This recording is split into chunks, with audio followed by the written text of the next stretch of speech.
So I think this is a really outstanding opportunity for the two institutions to kind of come together in a scientific collaboration. So we met several years ago, one of the research groups at the University of Iceland, led by Ellen Olafsdottir, and she's got, her and I applied together to the Icelandic Granting Council to see if we could get some funding to support a project that we're calling chiral lichen. And so that's going to investigate natural product biosynthesis in lichen fungi. We've made this application to the Iceland Granting Council, and that got approved at the start of the year. That in turn made us eligible to apply for something called an NSERC Alliance International Grant, and that got approved just a few weeks ago by the NSERC funding agency, and that's going to give us funding here at the University of Manitoba to work in collaboration with this group at the University of Iceland for the next 3 years to investigate this project. So for us, it's a really great opportunity to connect with this institution in Iceland and to kind of start a great scientific connection between the two institutions.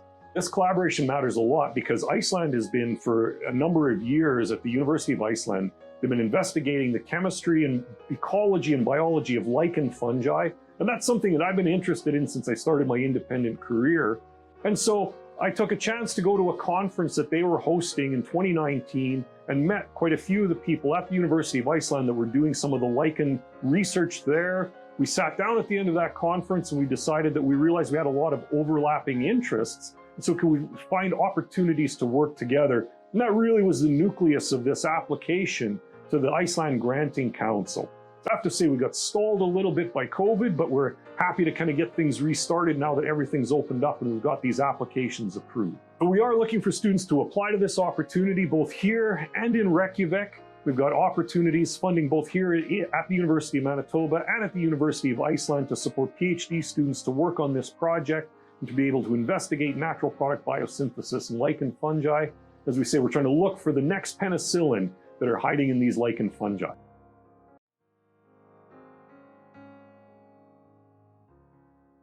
I heard from Dr. Sorensen before. I did my honors in University of Manitoba before in biochemistry, and in my honor project, I have opportunity to hear this opportunity from Dr. Sorensen.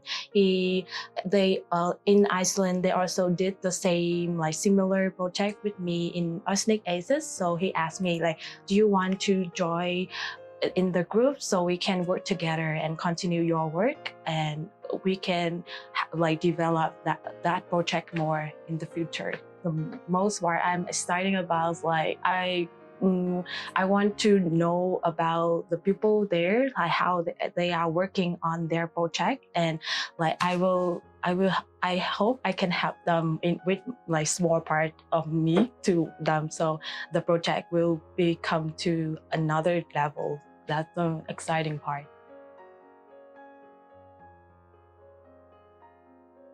Thanks for giving me the opportunity to tell you a little bit about the project that we're working on with the University of Iceland. And what we're really interested in is understanding how lichen fungi produce natural products. These are biologically active, small organic molecules that we're really interested in understanding how they make.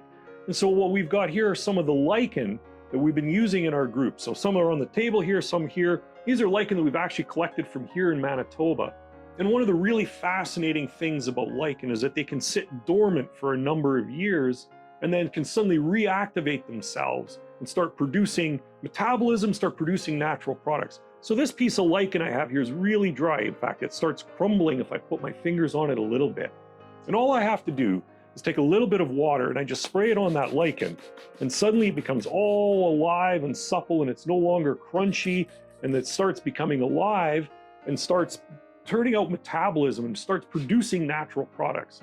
So what we want to be able to understand is when these lichen become activated, they're also photosynthetic. There's algae in there that help produce the carbohydrates that the fungal partner uses to live.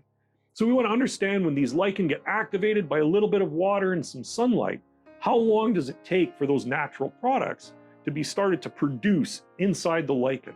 And working with our collaborators at the University of Iceland and other collaborators that they've established in Europe, we should be able to address some of those fundamental questions about how lichen natural products are made in these fungi. Now, the other part of our project that we're working on as well is we're focusing on a molecule that's known as usnic acid. And one of the things that really fascinating about the molecule known as usnic acid is that it's produced in two mirror image forms that we call enantiomers. And so just like our hands, the molecules can exist in one of two non-superimposable mirror images. Now, the really unique thing for us is that most natural products that are produced by other organisms exist in only one of those two mirror image forms. So even molecules like penicillin and erythromycin, they exist in only one of those two enantiomers. What we've discovered, working with the group in Iceland, is that this molecule usnic acid can exist in both of these enantiomeric forms, depending on the species of lichen that it's isolated from. And so we have a little bit of that molecule usnic acid here. It's very bright yellow. It's got all sorts of interesting biological activity, which is why we've been studying it for a long time. And our collaborators in Iceland have developed a way to separate those two mirror image forms and be able to purify them. Now, we've done some work to examine the biological activity of those two mirror image forms, and we've actually discovered that there's slightly different biological activity, so we're trying to work towards understanding that. But more importantly, what we want to be able to do is understand which species of lichen produce which one of these two mirror image forms, and how that's all related to how those molecules are produced. Because, for example, it's been shown that reindeer won't eat lichen that make only one of the two mirror image forms. They'll avoid eating it and eat the other species of lichen that produces the other mirror image form. So we're really fascinated about all of those problems and questions that arise. And what's going to be really fun with this particular collaboration is it's going to allow us an exchange of personnel between here at the University of Manitoba and at the University of Reykjavik in Iceland. There, we're going to be able to look at each other's lichen and understand how those fundamental processes are taking place.